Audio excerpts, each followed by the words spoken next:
ஒரு மாணவன் அட்மிஷன் கிடைக்கல, அவன் வெளியில நின்று அவன் பெருக்கிற வேலையோ அல்லது வேற ஏதோ ஒரு வகையில வேலை செஞ்சுக்கிட்டே இந்த வாத்தியார் பாடம் நடத்துறதுல காதுல கேட்டுக்கிட்டே இருக்கான்.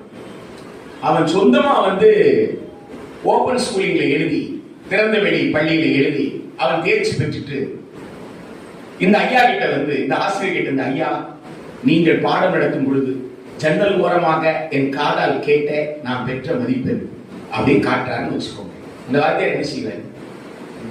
அப்படியே கட்டி அணைச்சி கூட இருக்கிற அத்தியிட்டே, உங்களுக்காகவே இங்க கத்துறேன்டா, ஒருத்தர் நான் சொல்றதை கேட்க மாட்டேன்றீங்க, பாரா வெளியில நின்று பாரா, நான் கத்துறத நான் சொன்னதை படிச்சு அவன் பாஸ் பண்ணிருக்கேன்னு சொல்றான்டா. சொல்லுவாரா? சொல்ல மாட்டாங்க. அவர் கையில பணம் இருக்கோ பணம் இல்லையோ, அவர் கையில என்ன இருக்கோ அதை எடுத்து கொடுப்பாரு, பேனாவோ பென்சிலோ சாக் பீஸோ. அதான் ரொம்ப முத்தம் கொடுக்கிறது இல்லையா? ஆனா இங்க ஒரு வாத்தியார் கிட்ட ஒருத்தர் சொன்னானா, ஐயா நான் உங்க சிலையை செய்து நான் உங்களை நினைத்து கொண்டே நான் கற்றுக்கொண்டேன் அப்படின்னு சொன்னாரா. உடனே அப்படின்னா எனக்கு காணிக்க கொடுக்கலையே, துட்டு கொடு அப்படின்னு இவர் கேட்டாராம். உடனே அவர்கிட்ட துட்டு இல்ல போல இருக்கு, கட்ட வரல கொடுத்துட்டாராம். எப்படி ஏத்துக்கிறாங்க? ஒரு வாத்தியார் செய்யற வேலையா இது. அப்படியே ஒரு மாணவர் கட்டை விரலை வெட்டி தானே கொடுத்தாலும் ஆசிரியர், எப்பா அது உன் கட்ட விரலப்பா, அந்த கட்ட விரல் இல்லன்னா இந்த வித்தைக்கு நீ கத்துக்கிட்டேன்னு சொல்றிய, அந்த வித்தைக்கு அர்த்தம் பண்றதுப்பா சொல்லி இருந்தா வாக்கியம், சொல்லி இருந்தா வாக்கியம் இல்லையா? அப்படி சொல்லலன்னா என்ன அர்த்தம்? என் ஸ்டூடெண்ட் தவிர வேற ஸ்டூடெண்டே. நீங்க ஏகரவன் கதையை கரெக்டா படிச்சிருந்தீங்க அப்படின்னு சொன்னா 2024 பிசிக்ஸ் கொஸ்டின் பேப்பரை வச்சு உச்ச நீதிமன்றத்துல நடந்த அந்த வழக்கு டெய்லி எல்லா தினசரியிலையும் எல்லா தொலைக்காட்சியும் ஓடிட்டு இருந்தது, லைவா ஓடிட்டு இருந்தது அந்த வழக்கு பாத்தீங்கன்னா அது ஏகலவன் கதை. அப்படியே ஒரே கேள்வி, இயற்பியல்ல ஒரு கேள்வி. அந்த இயற்பியல் அந்த கேள்வியில என்னன்னு கேட்டீங்கன்னா அணு சம்பந்தப்பட்டது. பெரியாரியல் தொண்டர்கள் கிட்ட போயிட்டு அணுவை பத்தி கேட்டா அவங்க ரொம்ப பிரமாதமா சொல்லிடுவாங்க. அது பல்கலைக்கழகத்துல போய் தான் இயற்பியல் படிச்சிருக்கணும்னு அவசியம் கிடையாது. இயக்கவியல் உள்வாங்கி கொண்டவர்கள் தான் பெரியாரியல் தொண்டராக இருக்க முடியும். அவர் சாதாரணமான உடல் உழைப்பு சார்ந்த பல்வேறு பணிகளை செய்பவராக இருக்கலாம், பல்கலைக்கழகத்தில் போய் பட்டம் வாங்காதவராக இருக்கலாம். ஆனால் பல்கலைக்கழகத்தில் படித்து பட்டம் வாங்கியவர்களுக்கு பாடம் நடத்தும் வரை பெரியாரியல் தொண்டர்களுக்கு அறிவு. இந்த அணு சம்பந்தப்பட்ட கேள்வி, அணு நிலைத்தன்மை கொண்டதா நிலைத்தன்மை இல்லையான்றதுதான் கேள்வி. அந்த கேள்வியை ரொம்ப கூர்மையா பாத்தீங்கன்னா அது அணு சம்பந்தப்பட்டது கூட இல்ல, அணுவுக்கு உள்ள இருக்கிற எலக்ட்ரான் சம்பந்தப்பட்டது. ஏன்னா எலக்ட்ரான் தான் சுத்திட்டு இருக்கும், எலக்ட்ரான் சம்பந்தப்பட்டது. இந்த கேள்வியை என்ன கேட்கிறான், பிளஸ் 2ல டெக்ஸ்ட் புக்ல இருக்குதான் அந்த பகுதி. அதனால எதுல கேட்டிருக்கானா, நீட்ல கேட்டிருக்கான். நமக்கு தமிழ் இலக்கியத்தில் அகநானூறு இருக்கு, அகப்பாடல்கள் இருக்கு, சரியா? புணர்தல் அப்படின்னு இருக்கு. 8ஆம் கிளாஸ்ல இருக்கு, 9ஆம் கிளாஸ்ல இருக்கு, 10ஆம் கிளாஸ்ல இருக்கு, 11ஆம் கிளாஸ்ல இருக்கு, 12ஆம் கிளாஸ்ல இருக்கு. புணர்ச்சி விதினே இருக்குல்ல.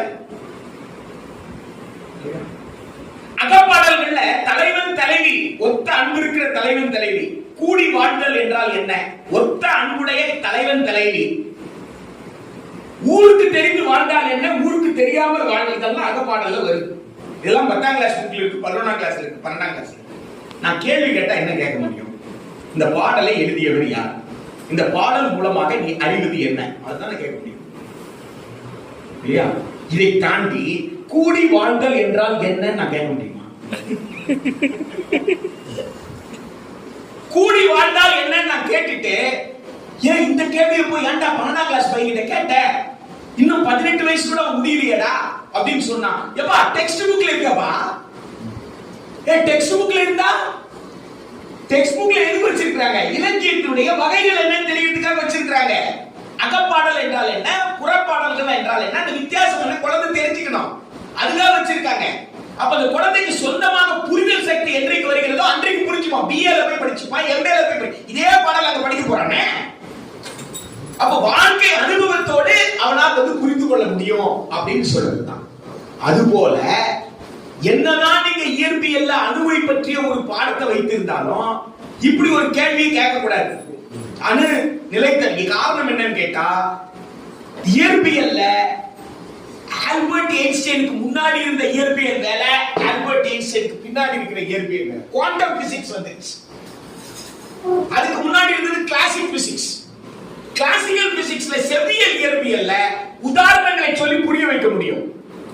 ஆனா குவாண்டம் பிசிக்ஸ்ல உதாரணத்தை சொல்லி நீங்க புரிய வைக்க முடியாது. நீங்க டிரைவ் பண்ணணும், நீங்க உள்வாங்கணும். புரிந்து கொண்டு நீங்க எதை உள்வாங்கினீர்கள், எப்படி உள்வாங்க விளக்கணும் நீங்க. அதுதான் குவாண்டம் பிசிக்ஸ். குவாண்டம் பிசிக்ஸ்ல வந்து இந்த கேள்வி கேட்கிற நீ, அணு நிலைத்தன்மையோட ஒரு இடத்துல இருக்கும், அணு நிலையற்ற தன்மையில் இன்னொரு இடத்துல இருக்கும். நான் நிலைத்தன்மை கொண்டதுன்னு சொன்னா அது காரணம் எழுதணும், நிலைத்தன்மை இல்லைன்னு சொன்னாலும் காரணம் எழுதணும். இந்த கேள்வி கேட்ட உடனே யாருக்கு இதெல்லாம் புரியும்? அணுவை முழுசா படிச்சவங்களுக்கு புரியும். பிசிக்ஸ்ல ஆட்டம்னா என்ன, ஆட்டம்குள்ள கூட அணு தானே மிக சிறியதுன்னு வச்சிருக்கோம். 8ஆம் கிளாஸ் வரைக்கும் குழந்தைகிட்ட என்ன சொல்லியிருப்போம்? அணு மிக சிறியதுன்னு சொல்லியிருப்போம்.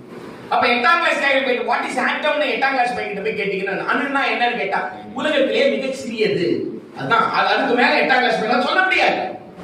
10ஆம் கிளாஸ் பையன் சொல்ல கேளுங்க, அவன் சொல்லுவான் இல்ல இல்ல அணுக்குள்ள புரோட்டான் இருக்கு எலக்ட்ரான் அப்படின்னா அதை இன்னும் கூறு போடலாம்.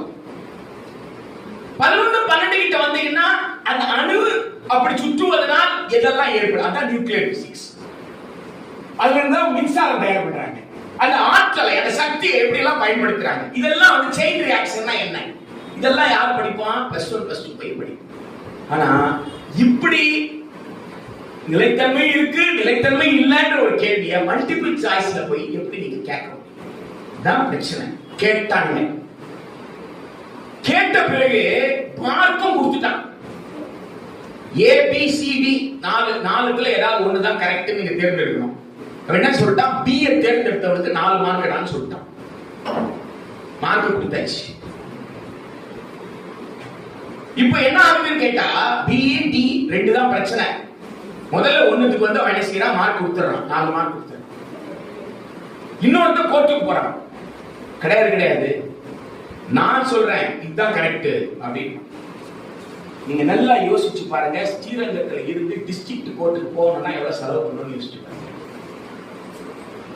டைரக்டா ஒருத்தர் சுப்ரீம் கோர்ட்டுக்கு போயிருக்கிறான்னா அவன் சாதாரண ஆளா இருக்க முடியுமான்னு யோசிச்சு பாருங்க. அப்படின்னா அந்த பிள்ளைகளுடைய பொருளாதார பின்னணி எப்படி இருக்கணும் அப்படின்னு யோசிச்சு பாருங்க.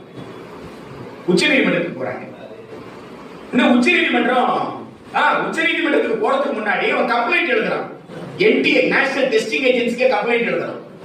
அந்த கம்ப்ளைண்ட்ல அவன் என்ன சொல்றான்னா, எப்பா இது கரெக்ட்யா, இது தப்புன்னு எப்படியா சொன்னேன், நான் எழுதியிருக்கேன், எனக்கு 4 மார்க் வரணும்ல அப்படின்னு சொல்லி அவன் சில ஆதாரங்களை கொடுக்குறான்.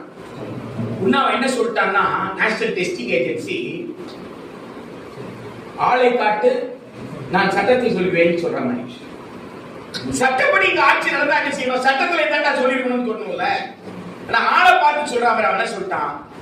நேஷனல் டெஸ்டிங் ஏஜென்சி B எழுதி இருந்தாலும் கரெக்ட், D எழுதி இருந்தாலும் கரெக்ட், 2 பேருக்கு 4 மார்க் போகணும். சரியா? இப்போ வந்து ஏற்கனவே 4 மார்க் வாங்கின ஒருத்தர் இருக்கான்ல, அவனுக்கு பிரச்சனை ஆயிடுச்சு. ஏன்னா இவனுக்கு 4 மார்க் வந்த உடனே ரேங்கிங்ல இவன் 10,000 கீழே போயிட்டான்.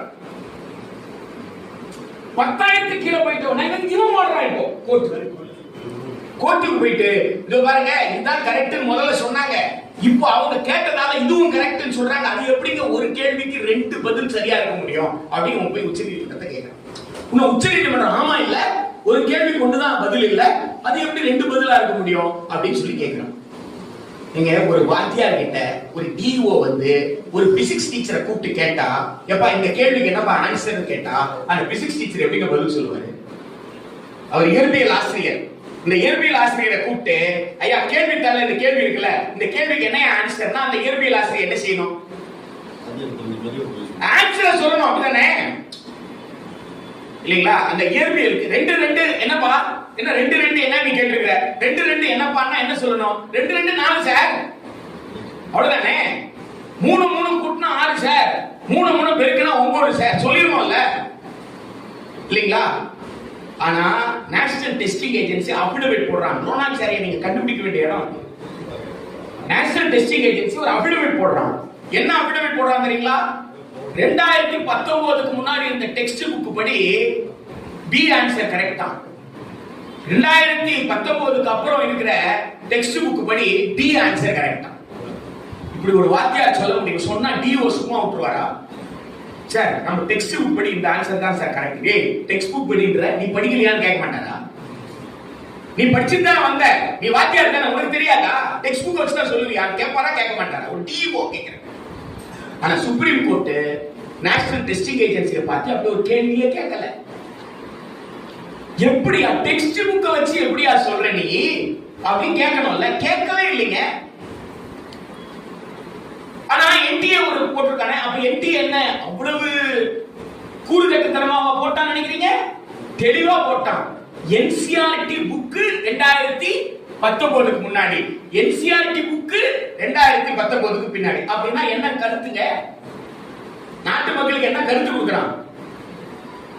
நீட் क्वेश्चन பேப்பர் எதை வைத்து தயார் பண்றாங்க? என்சிஆர்டி புக்கை வச்சு. சரியா? நீங்க 2017க்கு முன்னாடி எஸ்எல்சி மாணவர்களோட எண்ணிக்கை எவ்வளவு? பப்ளிக் எக்ஸாம் எழுதுறவங்க எண்ணிக்கை எவ்வளவு? +1 +2 எண்ணிக்கை எவ்வளவு?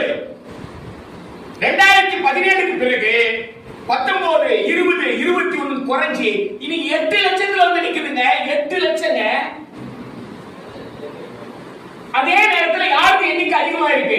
சிபிஎஸ்இ எண்ணிக்கை அதிகமா இருக்கு. அமைச்சர் உட்கார்ந்தாரு, போன வருஷம் பேசினாரு, இந்த வருஷம் பேசினாரு, புள்ளிவிவரம் கொடுத்தாரு. இந்த புள்ளிவிவரத்தை சேர்த்து கொடு. 2015க்கு முன்னாடி எத்தனை பேர் எஸ்எல்சி எழுதுனா? 2020க்கு அப்புறம் ஏன் எஸ்எல்சி எழுதுனோட எண்ணிக்கை குறைஞ்சது? 2015க்கு முன்னாடி எத்தனை பேர் +1 +2 எழுதுனா? 2020க்கு பிறகு